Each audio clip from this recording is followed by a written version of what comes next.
नमस्कार दोस्तों, मैं श्याम सिसोदिया एक बार फिर आपका स्वागत करता हूं अपने YouTube चैनल श्याम सिसोदिया पर। दोस्तों, लगातार 2 हफ्तों से मैं 2 नई वीडियो अपलोड किया हूं और आज भी मैं आपको एक नई वीडियो देने की कोशिश कर रहा हूं।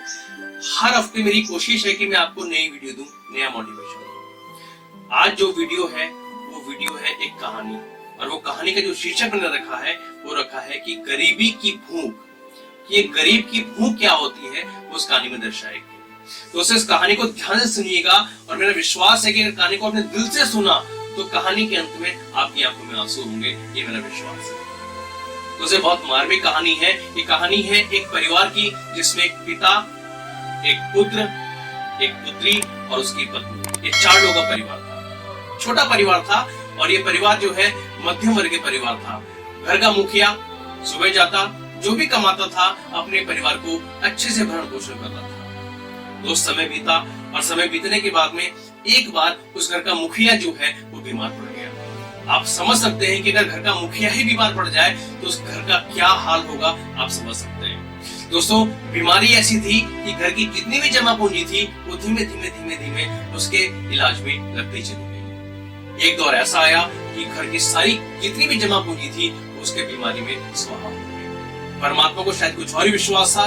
वक्त बीता और वो एक दिन परमात्मा को प्यारा हो गया, यानी कि उसकी मृत्यु हो गई। मृत्यु होने के बाद में आप समझ सकते हैं दोस्त कि हमारे हिंदू धर्म में तीजे तक घर में खाना नहीं बनता। पड़ोसी अच्छे थे, पड़ोसी इस परिवार को बहुत सपोर्ट करा और सुबह शाम जो है खाना बनाकर उसको देते थे।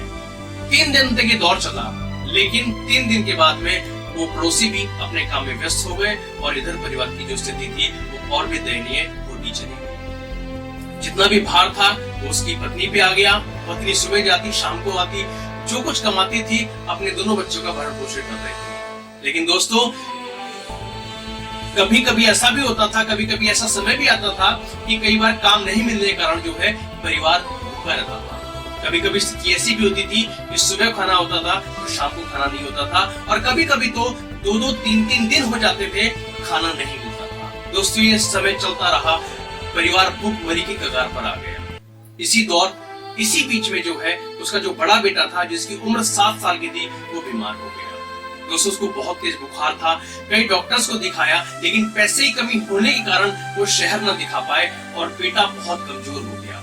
उसको बहुत तेज बुखार आता था, सुबह शाम वो बुखार में पड़ा रहता था। एक दिन माँ की गोद में वो बेटा लेटा हुआ था और माँ ठंडे पानी की पट्टी उसके सर पे रख रही थी। तभी उसकी 5 साल की छोटी बेटी, जिसकी उम्र लगभग 5 साल थी, वो बोली अपनी माँ से कि माँ बोली, हाँ बेटा, भाई कब मरेगा? ये सुनते ही माँ फपक पड़ी और बोली, तू पागल हो गई है, तू क्या बोल रही है? बोली, माँ बताओ ना, भाई कब मरेगा? तो माँ बोली, तू ऐसा क्यों बोल रही है? वो छोटी सी बेटी बोली कि माँ, जब भाई मरेगा तभी तो हमारे पड़ोसी अंकल हमें खाना देने आएंगे। माँ, बहुत भूख लगी है, बहुत भूख लगी है, अंकल खाना लेके आएंगे तभी तुम खाना खाएंगे। ये छोटी सी बेटी जो समझ ना सकी कि ये खाना क्यों आ रहा है और वो भाई के मरने के लिए बोल रही है, तो उसे भूख बहुत प्रचंड होती है। मैं आपसे हाथ जोड़ के प्रार्थना करना चाहूंगा कि अगर आपके पास इतना है तो इतना दे, लेकिन लोगों की मदद करें। क्योंकि दोस्त, लाखों लोग ऐसे हैं जो सुबह खाना खाते तो शाम को खाने का नहीं पता होता कि वो खाना उनको मिलेगा या नहीं मिलेगा। आप जितना दान दे सकते हैं दान दीजिए, क्योंकि हमारे बुजुर्ग लोग बोलते हैं कि दान देने से घटता नहीं है, बढ़ता है। आप लोगों की मदद करें, आप लोगों को और जितना दे सकते हैं इनको दीजिए, क्योंकि आपके पास धन अगर ज्यादा है तो उन लोगों की मदद कीजिए उनके पास धन की बहुत। दोस्तों, 4 लाइनें से अपनी वाणी को विराम दूंगा। ये 4 लाइनें मुझे बहुत पसंद है, इसको सुनिएगा प्लीज ध्यान से।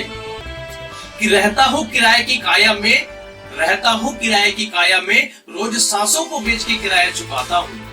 रहता हूँ किराए की काया में, रोज सांसों को बेच के किराया चुकाता हूँ। औकात है बस मेरी मिट्टी जितनी, बात में महल मीनारों की कर जाता हूँ। जल जाएगी ये काया मेरी एक दिन, फिर भी इसकी खूबसूरती पे मैं इठलाता हूँ, और खुद के सहारे मैं शमशान तक न जा पाऊंगा। इसलिए मेरे दोस्त, मैं आप जैसे दोस्त बना। थैंक यू सो मच दोस्तों। अगर ये वीडियो आपको अच्छी लगे तो प्लीज इसको शेयर कीजिए, इसको लाइक कीजिए और अगर अब तक आपने सब्सक्राइब ना किया हो तो प्लीज शाम से सोदिया यूट्यूब चैनल को सब्सक्राइब कीजिए ताकि मैं आपको हर बार नई वीडियो देता रहूं। थैंक यू सो मच दोस्तों। जय हिंद, जय भारत।